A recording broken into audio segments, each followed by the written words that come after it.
I smiled and let the sword point tickle his scrawny throat. So I lived, Druid. I lived.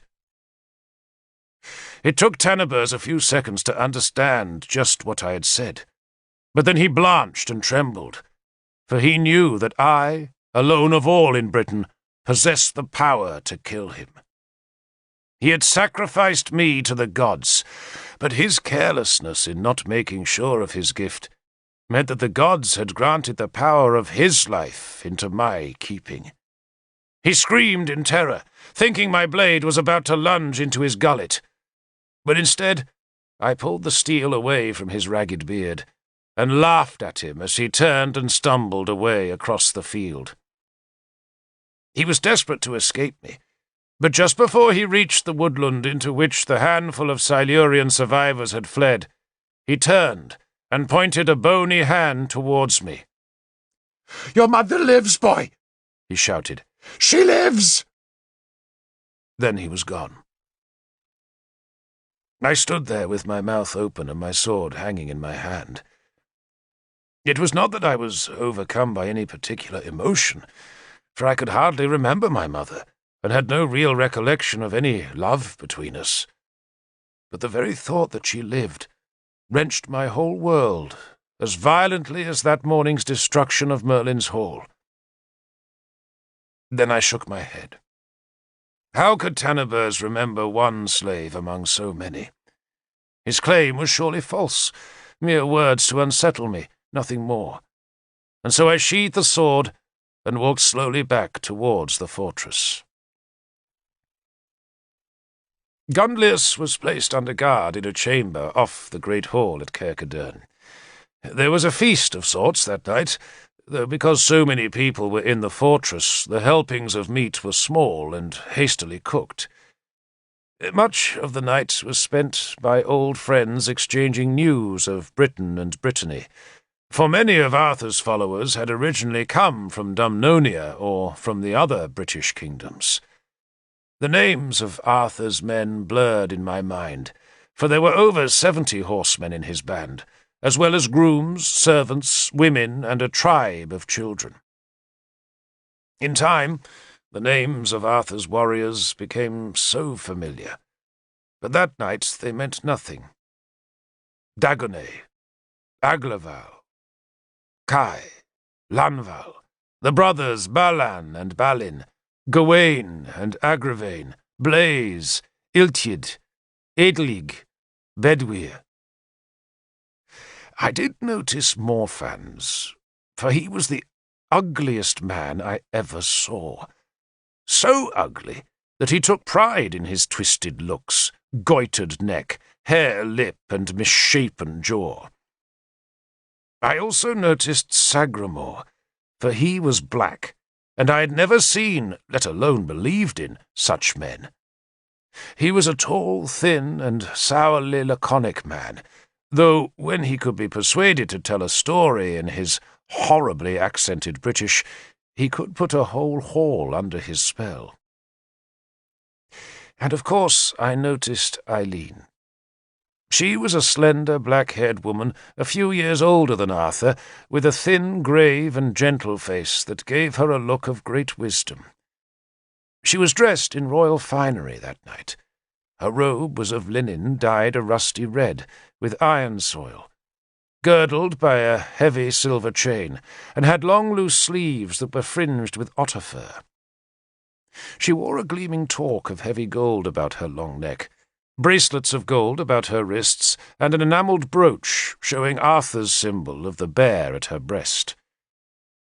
She moved gracefully, spoke little, and watched Arthur protectively. I thought she had to be a queen, or at least a princess, except that she was carrying bowls of food and flasks of mead like any common servant. "Eileen's a slave, lad," Morfans the Ugly said. He was squatting opposite me on the hall floor, and had seen me watching the tall woman as she moved from the patches of firelight into the hall's flickering shadows. "Whose slave?" I asked. "Whose do you think?" he asked.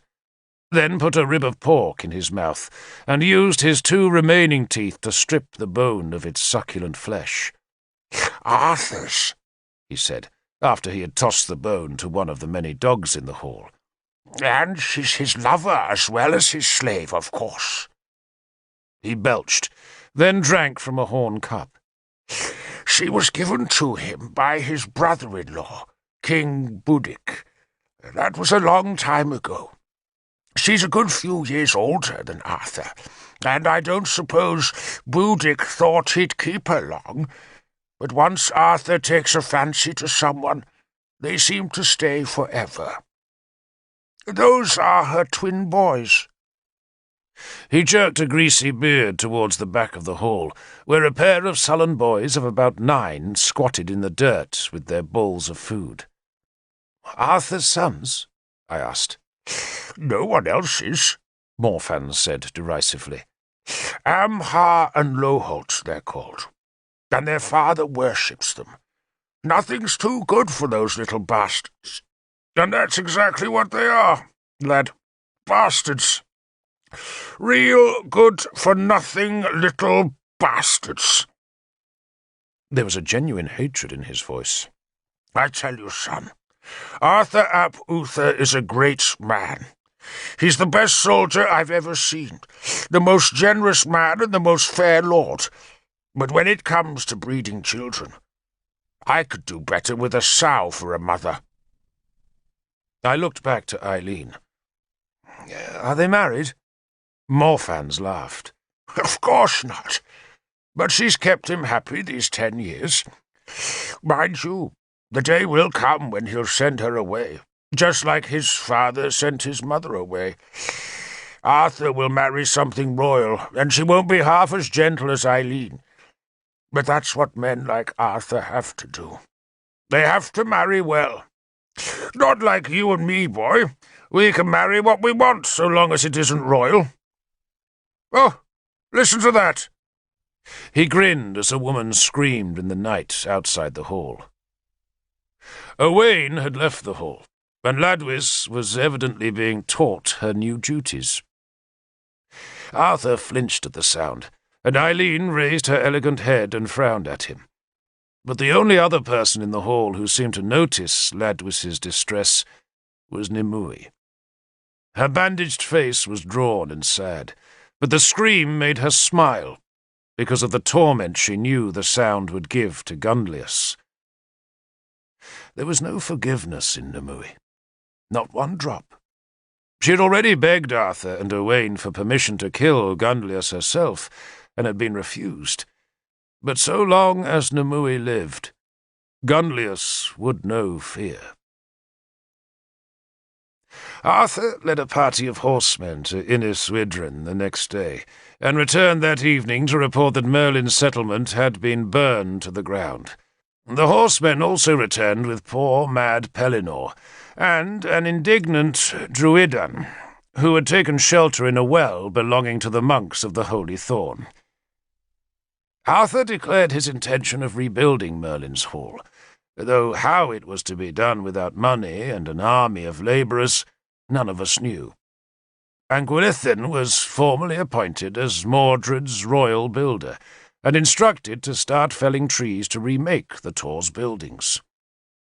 Pellinore was locked into an empty stone-built storeroom attached to the Roman villa at Lindinnis, which was the settlement nearest to Caer Cadern, and the place where the women, children, and slaves who followed Arthur's men found themselves roofs.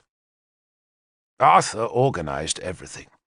He was always a restless man, who hated to be idle, and in those first few days after Gunlius's capture, he worked from dawn until long after dusk.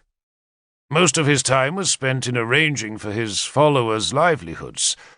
Royal land had to be allotted to them, and houses enlarged for their families, all without offending the people already living at Lindinnis. The villa itself had belonged to Uther, and Arthur now took it for himself.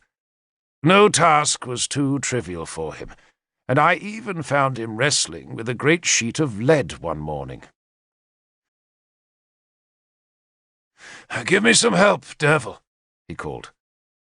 I was flattered that he remembered my name, and hurried to help him lift the unwieldy mass. "Rare stuff, this," he said cheerfully.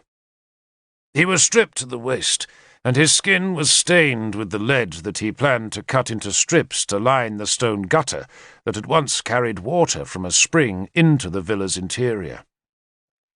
"The Romans took all the lead away with them when they left," he explained, "and that's why the water conduits don't work. We should get the mines working again." He dropped his end of the lead and wiped his brow. "Get the mines working, rebuild the bridges, pave the fords, dig out the sluices, and find a way of persuading the Sace to go back home.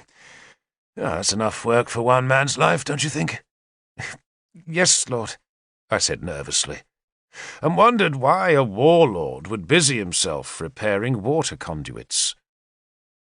The council was to meet later in the day, and I thought Arthur would be busy enough preparing for that business.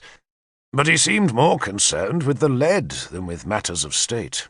"I don't know if you saw lead or cut it with a knife," he said ruefully. "I ought to know. I'll ask Gwilithin. He seems to know everything. Did you know that you always put tree trunks upside down if you use them for pillars?" "No, Lord." "It stops the damp from rising, you see, and keeps the timber from rotting. That's what Gwilithin tells me. I like that sort of knowledge. It's good, practical knowledge, the kind that makes the world work." He grinned at me. "So, how are you liking Owain?" he asked. "He's good to me, Lord," I said, embarrassed by the question. In truth, I was still nervous of Owain, though he never showed me any unkindness. "He should be good to you," Arthur said. "Every leader depends on having good men for his reputation." "But I'd rather serve you, Lord," I blurted out with youthful indiscretion. He smiled. "You will, Derval. You will. In time. If you pass the test of fighting for Owain." He made the remark casually enough, but later I wondered if he foresaw what was to come. In time I did pass Owain's test, but it was hard, and perhaps Arthur wanted me to learn that lesson before I joined his band of men.